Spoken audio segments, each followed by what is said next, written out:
Warren. She graduated with a BA in History and English from Washington and Jefferson College, and has an MA in History with a Museum Studies concentration from the University of North Carolina at Greensboro. Before moving to Warren, however, she worked at the Carnegie Museum of Natural History and the Frick Art and Historical Center in Pittsburgh, and most recently as the registrar at the Massillon Museum. She also, in her spare time, serves as a vice president of the W.T. Packard Foundation, is on the board of the Trumbull County Tourism Bureau, sits on the executive committee of Any Given Child, which is a Kennedy Center initiative sponsoring arts and education for every K-8 child in Warren City schools. However, she does have a passion for preservation and connecting objects to our communities. Her primary research interests are in the conservation of material culture, 20th century social history. However, tonight she'll be presenting Native Americans of Northeast Ohio and the cultural legacy that they left behind for us. So at this point, I will go ahead and turn it over to Meghan. Thanks.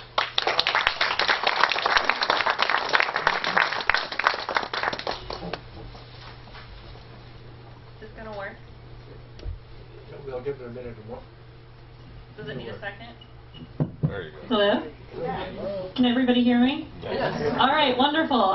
Thank you so much, Kevin, for that introduction. My name is Meghan Reed. I am the director of the Trumbull County Historical Society, and I generally am working on administration and fundraising things, so it's an absolute pleasure for me to come out this afternoon, this evening, and speak with you all. I'm going to be presenting on Native Americans of Northeast Ohio, and most of this presentation will focus on prehistory and the background to Native Americans as we don't know them in Ohio. I'm looking at the artifacts that are within our collection and within collections that are throughout the state, and looking at really what we know about the people that were here before writing really existed. So we'll be looking at three main questions for prehistory and answering those and discussing those. So those three main questions are going to be how long have people lived here in America? How did they arrive here? And three, who were they? And talk a bit about who they were. In addition to answering those questions, we'll talk about the Erie people and then also the Delaware people as well. And I always like to put a disclaimer onto this presentation that there are so many Native American tribes that come out of Ohio. We would be here all month trying to talk about every single one of them. So if you all have questions about particular tribes at the end of this presentation, please feel free to ask. Okay. And before we really dive in, I do always like to start with a note on semantics. In terms of formality, does anybody know what Native groups are called formally in terms of the U.S. Census? Americans? Americans, yes, that's a good answer. Indigenous people? Indigenous people? No. Native Americans? No, not Native Americans. This is a bit misleading. Any other guesses? All right, it's American Indian. So whenever we talk about the U.S. government formally referring to Native peoples, they generally use the term American Indian. In more academic circles, you'll hear Native American, which is why I'm using it today. It's something that I've grown up with in my work. So I generally say Native American, but I do like to put that disclaimer there that American Indian is the formal term. However, my go-to advice is to just ask. If you all are ever working with Native groups within your communities, people take offense or not offense to different words based on which tribes they're from. Some people think of Native American and look at the term Native and say, aren't we all Native Americans, right? And some people take offense to that. Some people do take offense to Indian. So I always just fall back on just ask before you jump into those conversations. Another note on semantics, though, because it is incredibly important with how we refer to Native peoples, is looking at the Adena and the Hopewell cultures. So have any of you heard of the phrase the Mound people before? We hear about that in Ohio pretty often. And when we talk about the Mound people, we're generally talking about the Adena culture and the Hopewell culture.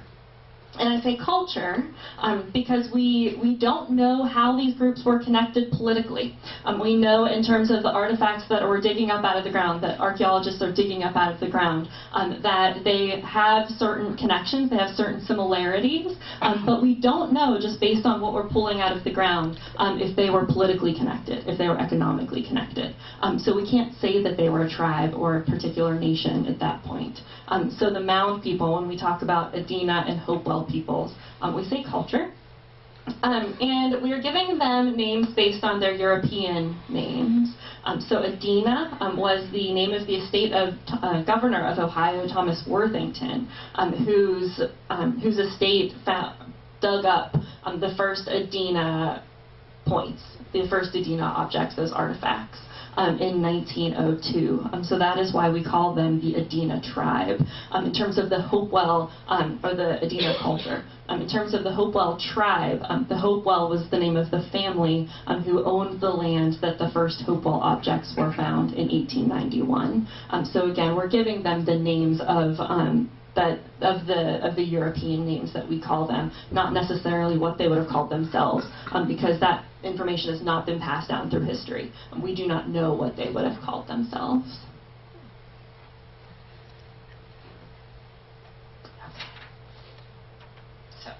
And my clicker isn't going to work tonight, and I'm wondering if I can ask one of you to hit the space bar every so often so we can further the slides along. Kevin, do you mind? Nope. Thank you very much. All right, so, and actually, yes, I'm going to stop for just a second. These are some of the objects that are in our collection at the Trumbull County Historical Society. We house a collection total of about 20,000 objects, and about 1,500 of those are Native American projectile points, stone tools, beads, and these are some of the arrowheads that we have in our collection. Kevin, can you hit the button again? And then these are some of the objects that we have on display. Are they from Trumbull County? Yes. Yes. All of them? Correct. We don't, in terms of our mission, we only collect from Trumbull County, yes. Okay, can we hit one more time? So going back to semantics, this is one of my favorite ones, pre-Columbian. When we talk about the pre-Columbian peoples, we're talking about the people that lived in America before Columbus landed in 1492. So of course, we have Columbus here, but question for you all, where did Columbus actually land? Yes, but do you know the specific name of the island? It's in the Caribbean, if that gives you any hints. Not Hispaniola, no. Yes, I heard San Salvador. Very good, sir. And if we could hit one more time. So this will give you an idea of where he actually landed, right here in San Salvador. And we give Columbus a lot of credit. Some of it's due where credit's due, some of it's not. But I will say that Columbus does get very... he does get credit for starting to ask questions about the first native peoples, right? Of course, he did not land in the Americas here. He landed on San Salvador and was very much involved with the Taino people there. It was the indigenous population of San Salvador. Within 30 to 50 years after Columbus left, almost all of them had passed away from disease. But Columbus really started asking the questions and getting thought out there on who these people were and how did they live their lives and where did they come from. And we start really getting into that discussion with this pamphlet right here from Jose de Acosta, the Historia Natural y Moral de las Indias. And how many of you in here have heard of the Bering Strait theory? Or the land bridge theory? Yes? All right, so we're getting into question number one here is, where did the first peoples of America come from? How did they get here? And Jose de Acosta was the very first person to stipulate the land bridge theory. And this is really remarkable because he wrote this pamphlet 114 years before Vitus Bering discovered the Bering Strait. So he's looking specifically at the physical features of the people within North America, and he says two things. First of all, he says, just based on physical appearance alone, these people must have come from Northeast Asia. And the only way, the second thing he says, the only way they could have gotten here was from a land bridge, which is really shocking considering how early he's stipulating this. But Jose de Acosta gives us the first idea of what the Bering Strait theory would be. So we can see the land bridge here up in Alaska. And, oh, click it back actually. Yeah, I'm going to stop here for a quick second. Thank you. So the land bridge theory is one that I do like to spend a moment on. Sorry, this microphone's kind of heavy. That I like to spend a moment on because it has fluctuated factually throughout the last 50 years. So how many of you have heard that the land bridge theory is the commonly agreed upon theory for how Native Americans got here, right? It's a very, very common theme. I know I learned that going through school. But over the last 15 or 20 years, there's been some serious debate within Native American archaeologists in terms of whether this theory is correct or not. And I like this image because it gives you a good visual for what I'm about to explain. The reason why it's doubted is because of the timing between the two ice sheets that were here at the time and the level of drop that the ocean would have had to expose the land bridge. So to explain that a bit farther, at the time of the Ice Age, there were two ice sheets that covered North America. And we can see them both here, the Laurentide ice sheet and then the Cortilleran ice sheet. And both of them were massive ice sheets that covered America. You can see they actually stop right about where we are in Ohio here. But the Bering Strait theory says that the ocean levels would have had to drop and the land bridge would have had to be visible at the same time that the ice sheets split, right? So the land bridge had to be visible at the same time that these two ice sheets split apart to allow people to populate into North America. And for many years, scientists said, no, there's no way that those two events happened at the same time. Now, in the last few years, historians are going back and rethinking this because of some new evidence that has arisen, in that the earliest human remains, the DNA testing on the earliest human remains, have come back most closely related to, most closely associated with the DNA of a very ancient Japanese people. So looking at that evidence, many scholars are now looking back to the Bering Strait theory. I'm kind of going full circle and reevaluating this, but it's still very much up in the air. All right, so we are going to go now to question number 2, which is how long have people lived in the Americas? And for that, we're going to fast forward a bit in time to 1833. And in 1833, Charles Lyell published a work called The Principles of Geology. And I think it's very important to understand that people 300 years ago had a very different concept of time than we do now. They didn't have terms like light years, and they didn't have solar images of the Earth that they could look at and really perceive how old the Earth was. And whenever you don't have that, it gives you a different perspective on the world, right? It gives you a different perspective on how big things are and how old things are. And it wasn't until 1833 that Charles Lyell published the Principles of Geology, and it made it was the first time that people really got a sense of deep time. And what Charles Lyell said was that the rate of decay as it stands now was the same rate of decay as it has been throughout time. So a mountain is going to decay at the same rate, just sitting naturally, now as it would 1,000 years ago. Or a rock, a wave rushing over a rock is going to decay at the same rate now as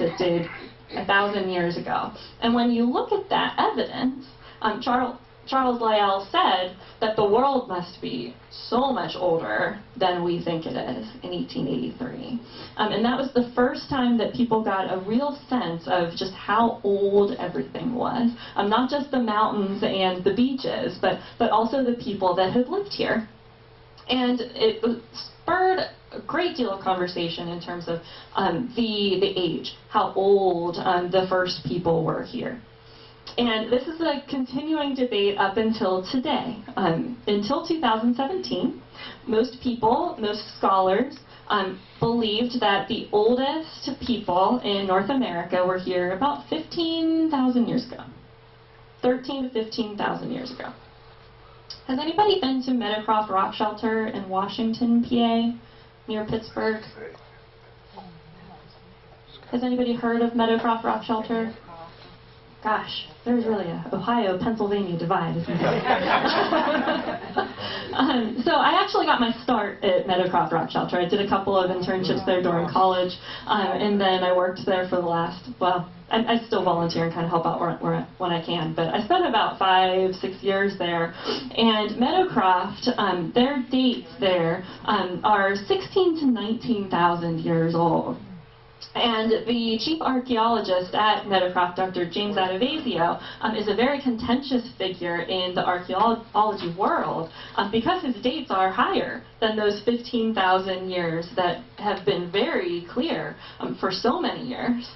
And his carbon dates have been coming back constantly, over and over again, 16 to 19,000 years. And it's kind of baffling for most people in the archaeological world, and most of the time, among most scholars, it's been kind of chalked up to pulling data that's too far below in the earth, and they're not testing the right strata within their archaeological dig. And Dr. James Adovasio keeps going back, nope, I'm telling you, 16 to 19,000 years old. And in Ohio here, the oldest remains that we have aren't quite that old. Kevin, can you hit the button, please? This is a photo of the oldest remains that were found in Chillicothe in Ohio 900 years ago. And you can see the charred look on them. Just to give you guys an idea, if bones just without a coffin will last approximately 9 to 12 years. Put in a coffin, much longer than that because they're being preserved that way. And also it depends on the type of wood that the coffin is made out of. But whenever we talk about bones that archaeologists are pulling out of swamps, right, that are thousands of years old, the swamps are oxidized to a point that the bones will hold up much longer over time. So that's why we don't have the remains of every single person that has ever lived, right? That there's only certain samples that we have. So while we know that the oldest bones found in Ohio are 900 years old, that by no means says that that's the oldest people that were here. And up until, like I said, 2017, people thought that the oldest dates were 13 to 15,000. There were outliers in that 20,000 range. But just last year, there was a very compelling argument put forward that people were here 130,000 years ago. That has really been changing and reshaping the way that these discussions are being held in the universities. And the reason for that is because of this fossil right here coming out of the San Diego Natural History Museum. And there was a group of archaeologists that was looking at mastodon bones, and they were studying the bones in terms of their age and what they could tell us about how old the mastodon heritage was in America. And do you guys see this riff right here, the sort of indent? That group determined, and I do not know enough about this to tell you how, but that group determined that this indent is human-made. It's man-made. So like an archaeologist can look at an arrowhead and say, this was man-made, it wasn't just naturally made. This group of scientists is looking at this ridge and saying, this is man-made. And in 2017, in August 2017, it caused quite a splash with tons and tons of dollars now being put into research to see if this can be proven or not. So we'll see how that goes. Megan? Yes? Where is that, please? I'm sorry if you said it and I... Sure, it's the San Diego Natural History Museum. But where is that indentation? So you see this sort of top curves over here, and then this whole ridge right in here. Maybe I'm not being clear. Is it in New Mexico or is it in California? Or... Oh, it's in California. Thank you. Thank you. All right, let's keep going. All right, and now we're into our third question here of who were they? Who were the people that first came here? And to give you some background here, we have to go forward in history to 1909 to New Mexico and talk about George McJunkin. He's one of my favorite characters in this presentation. He's an African-American cowboy living out in New Mexico, and in 1909 he discovered on his farm a pit of bones. And he knew enough, living on his farm, that the pit of bones were not cow bones. They were bigger than that. And they weren't buffalo bones, because he was somewhat familiar with the buffalo that somewhat persisted in that area. And he was looking at this pile of bones, and interlaced in the bones were projectile points. There were arrowheads there. And in 1909, when he made this find, he covered the pit up. He went a few years later to fight in World War I, served until 1918. When the war ended, he came home. And at that time, in 1918, he uncovered this pit and took the remains to a curator at the Denver Museum of Natural History. And this curator's name was Jesse Figgins. Can we fast forward one more? And this is Figgins on the left here. He was curator of the Denver Natural History Museum. And Figgins took a look at these bones, and he set the canon, he set the standard for what archaeologists would draft about Native American life at that point. So how many of you have read a National Geographic magazine, right? I'm sure most hands will go up there. So whenever you see photographs of Native Americans in those National Geographic magazines, what are they doing? What are they engaged in? Napping for Trade. Trade? Building fires. Fires. What else? Hunting. Hunting, yes. Anything else? Cooking. Cooking. Yeah. So how are they accomplishing those things? Using tools. Tools, yes. Any other answers? spears first. I'm sorry, what was that? Spears and then bow and arrows. Spears and bow and arrows, yes. All right, so can we fast forward? And we're going to take a look at one of these pictures. So this is something like, I'm sure, what came in your mind when we think National Geographic, photographs of what Native American life is like. And Jesse Figgins is really the one that set this.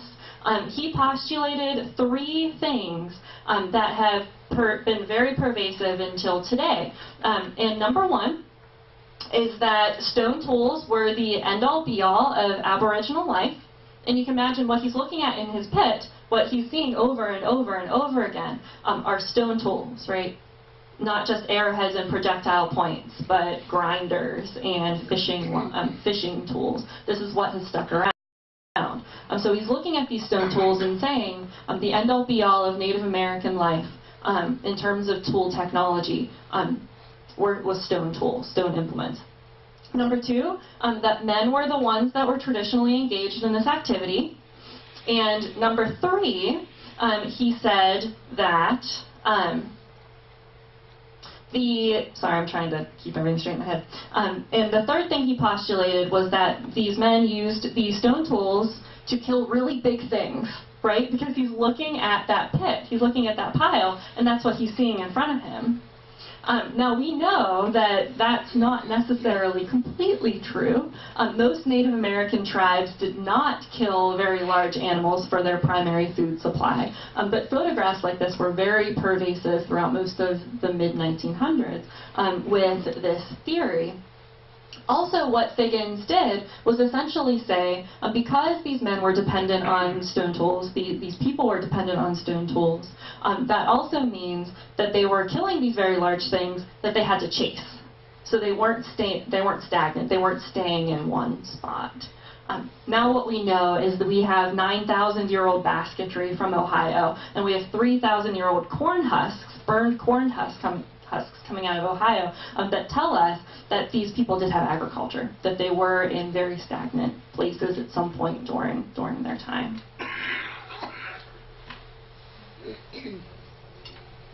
Okay, so we are going to take a second, put our archaeology caps on, and talk for a moment before we get into the Erie peoples about the three different strata.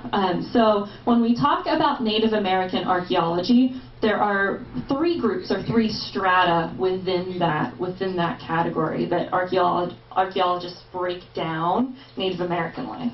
And the first is going to be Paleo-Indians. So that's question mark. Whether that's 130,000 years or 13,000 years, that's question mark, all the way up to 10,000 years ago. And then the second strata is going to be 10,000 years ago to 3,000 years ago. And the reason why those dates are marked the way they are is because it's within that time period, between 3,000 and 10,000 years ago, that our current flora and fauna, our current plant and our animal life, became what it is today. Within that time. And then after 3,000 years ago, we start talking about the Northeast woodland people. And that's really where we're going to dive into today. So we're going to take this full circle from talking about prehistory and bringing this a bit more up to the present. So Kevin? Oh, one more. Sorry. Just another one.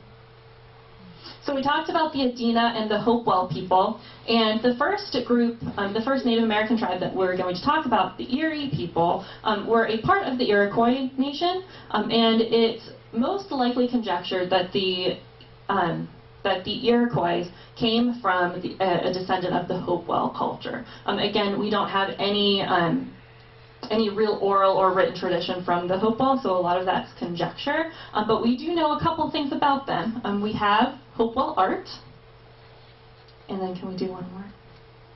And we know that they had the Hopewell exchange system, which was quite arguably one of the most complex trading networks throughout this time. The Hopewell culture, and you can see Mound City where we are today in Ohio, archaeologists found within Mound City, within that orange section here, shark teeth from the Atlantic Ocean, shells from the Gulf, silver all the way up from Canada, and we know that they had a very sophisticated trading network that they were using at the time.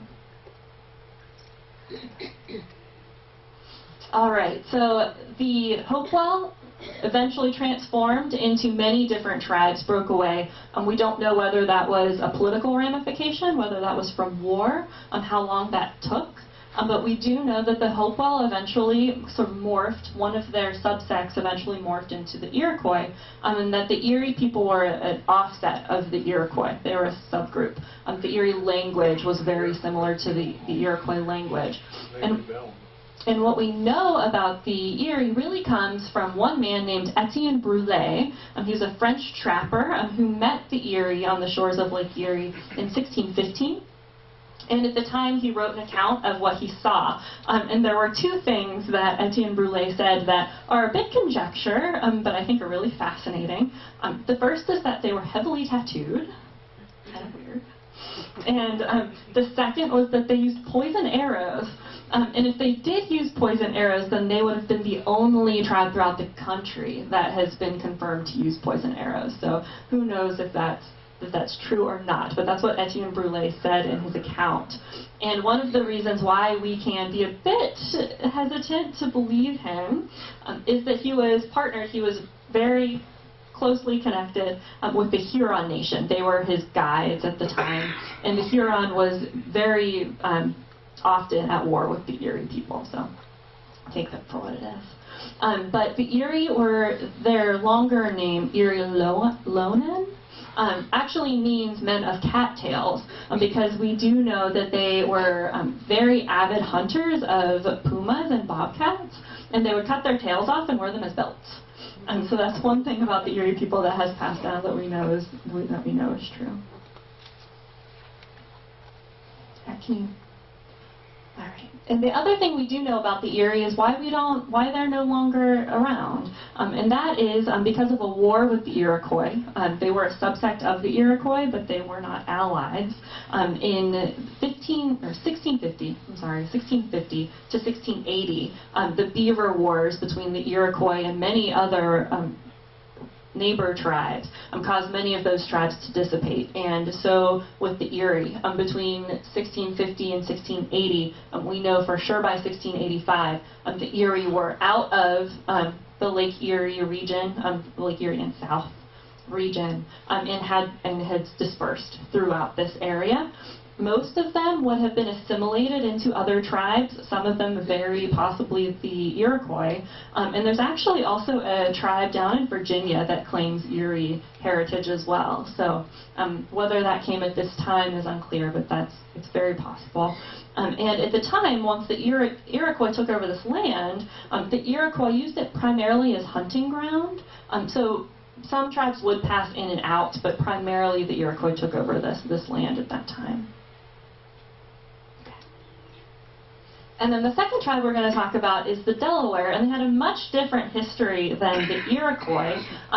The Delaware were originally from New Jersey, first contact in 1524, but you can imagine because they're on the East Coast, they have a different pathway, a different line for how they eventually came to Ohio. They weren't originally found here. As the East Coast was being settled, they were slowly pushed more west and more west. By the 1740s, they were definitely here in this area of Ohio right here, and then they were here not for very long, just until after the American Revolution.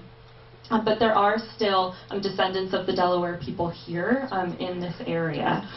The Delaware were matrilineal, which is an interesting social point, but they also practiced exogamy. Does anybody know what exogamy means? Any guesses? Did they breed outside their tribe? Yes! You are the first person I've ever had get that right. Thank you. It was actually, and we see this throughout history, right? So, the princesses in England were generally married to French royalty or German royalty, right? The Native American troops did the same thing, but they did it. It was legally enforced, or it was a cultural custom, a necessary cultural custom for them, and it was also a need. It was a necessity for them for survival. And with the Delaware, their male members were required to marry outside of their tribe. So you can imagine you're 1740, 1750, 1760, living in this area, fur trappings going on, where the European people are still pushing more west. You've already been pushed from New Jersey all the way out to Ohio. Survival meant that you needed to build bonds with other tribes in your area to build political power. So the Delaware did that to an extraordinary advantage to themselves. But the American Revolution changed a lot of that. After the American Revolution, most of the tribes had lost a lot of their power, particularly in this area. The Iroquois and the Delaware nations had told their tribes that they could choose whether they wanted to support the British or the Patriots, the Americans in the American Revolution. And various reasons. Some of the tribes had different treaties or agreements made with different groups. Other tribes thought that if they joined the American cause, then after the war that they could... We still have the unclaimed keys as well. So, you won't be going anywhere. I'm recharging my phone. You mentioned the Mingo Indians? Yes. What do you think of that? I looked for my dad, we there's no steel mills down in Mingo Bottom, which is where they had their cheap Logan.